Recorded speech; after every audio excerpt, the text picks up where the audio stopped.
Hi, Mind Sphere. There is nothing as powerful as a changed mind. You can change your hair, your clothing, your address, your spouse, your church, your residence. But if you don't change your mind, the same experience will perpetuate itself over and over again. Because everything outwardly changed, but nothing inwardly changed. There is nothing as powerful as a changed mind. Change your thoughts, and you'll change your world. We cannot live a life of positivity when we have a thought life that is full of negativity. What are you choosing every single day to put into that mind of yours? I've seen people who had the education to go up. They had the gifting to go up.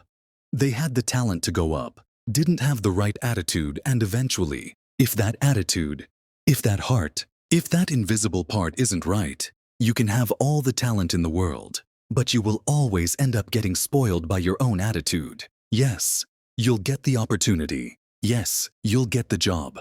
Yes, you'll get the deal. But you won't be able to keep it, because your attitude will corrupt every opportunity that life offers you and never saw it coming. If I want to change the direction of my life, I'm going to have to change my thought life. If you're jotting down notes, I want you to jot this down. My thoughts shape my world. If you don't like where you're at today, consider changing your thoughts and watch how that will change the direction of your life. Maybe the reason why you're at where you're at today is because your thought life is not where God wants your thought life to be. The battleground between God and the enemy, between right and wrong, between success and struggle, between destiny or that which is derogatory is fighting for your mind, because in your mind are your deep settings. As a man, think in his heart, so is he. If you don't change it in your head, you can't change it in your life. I don't care whether it's losing weight. I don't care whether it's going after a job. Don't care whether it's being faithful and committed. I don't care whether it's being honest and true. It has to change up here, or it won't change anywhere else. I changed the direction of the way. I think then, I can change the direction of the way I live. But Romans chapter 8, verse 6. This is New King James. It says this: "For to be carnally minded is death." Carnally is a word that we don't use a lot now, but it means flesh-ruled, to be flesh-ruled. In the Greek it says it this way: to be flesh-ruled produces death. He's talking about your mind and your thoughts. If you think thoughts of death, you produce death in your life. Not death physically per se, but if all you do is ever think about how bad your marriage is and how you hate the person you're married to, that kind of stuff, you're going to produce death in your marriage. If all you're ever doing is thinking about how you hate your job, you'll produce death at your job. You might get fired and you don't even know why. What we put into our mind is vital. Paul says, to be carnally minded is death produces death, but to be spiritually minded produces life and peace. I believe God wants you to have life and peace. I believe God wants you to have peace in your mind, and the only way that happens is I'm going to grab on to what God says and put his thoughts in there. Because in Luke chapter 6, Jesus tells us that our thoughts that we speak come out of our heart. And whatever your heart is full of, that's what's going to come out. Watch, that's what he says. A good man or woman brings good things out of the good stored up in his heart. An evil man brings evil things out of the evil stored up in his heart. Watch this. For the mouth speaks what the heart is full of. I want to say that again.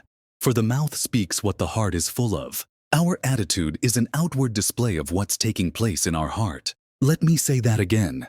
Our attitude is an outward display of what's taking place in our heart, and that's why we need to guard our heart. Proverbs 4 verse number 23 says, "Guard your heart above all else, because your heart's more important than your possessions. Your heart's more important than anything, and here's why.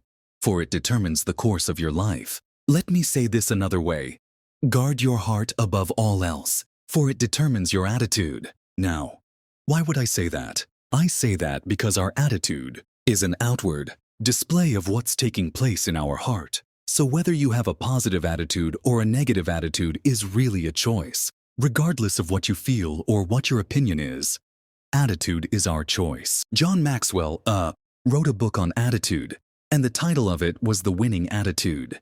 And here's what he said: Attitude is the advanced man of our true selves. Attitude's roots are inward, but its fruits are outward. Attitude is our best friend and our worst enemy. Attitude is more honest and more consistent than our words. Attitude is the thing that draws people to us or repels people away from us. Attitude is never content until it's expressed.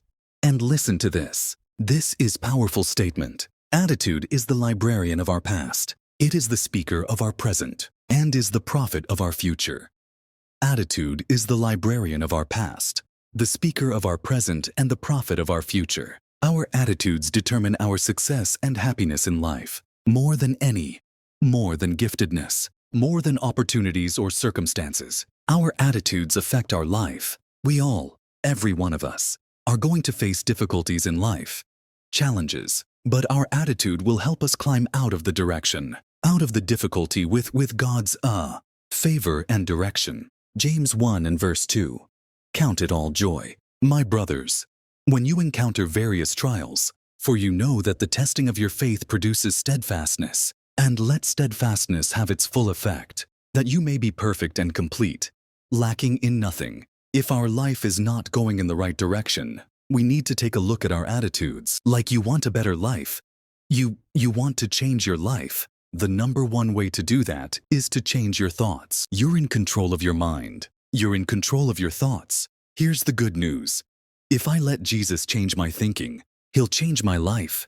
He'll change my life. Don't copy the behavior and customs of this world, but let God transform you into a new person by changing the way you think. The way God changes you is, He changes the way you think. We have to quit looking at what everybody else is doing. You see, some of you, you're living your life concerned about what everybody else thinks. I want to challenge you to live your life this way. Live your life trying to think how God wants you to think. What does He want you to think? How does He want you to perceive the world? How does He want you to live? I'm sure you could come up with all kinds of ways and times. You've been hurt, wounded, slighted, mistreated, or disrespected. Most of us got books. I got books of ways I feel mistreated, ways I feel abused, ways I feel picked on. But you know what? The Bible doesn't call us to make a list of the negative things that have happened in our life. The Bible actually calls us to make a list of the positive things.